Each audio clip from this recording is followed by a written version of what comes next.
O educador pernambucano Paulo Freire faleceu em 1997. No dia 19 de setembro de 2021, foram completados 100 anos do seu nascimento. Figura cultural muito citada nos meios de comunicação brasileiros, é depositário de amor e ódio, exaltação e críticas pesadas.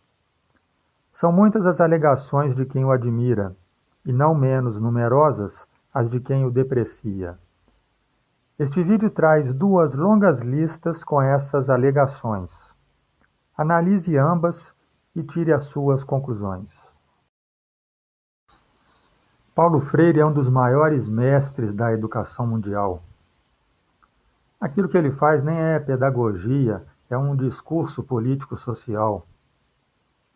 Ele é reconhecido e estudado no mundo todo, até em Harvard.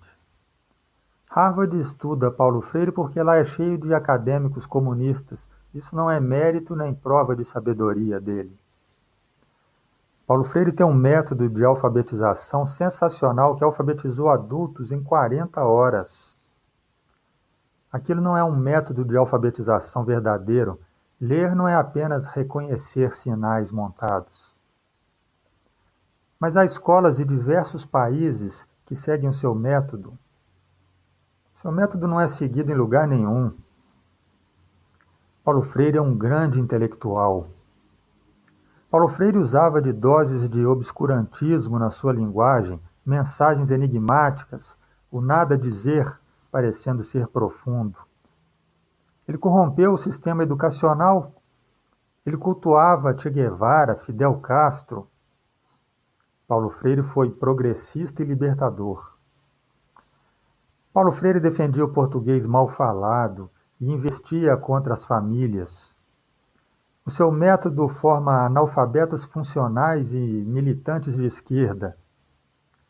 Paulo Freire estimulava o pensamento crítico, uma formação holística, e incentivava a escola a formar cidadãos. Paulo Freire só enxergava classes sociais e não estudantes buscando aprender matérias. Ele queria uma escola que formasse verdadeiros cidadãos. É o pensamento de esquerda na escola, isso que ele queria. Ele focava no poder transformador da escola. Ele queria que a escola fosse o espaço de todos, que ensinasse valores morais e humanitários. Ele abriu espaço para certas modernidades negativas, como ideologia política de esquerda e ideologia de gênero. Ele pregava a empatia, a solidariedade, ele lutava contra os abusos de poder.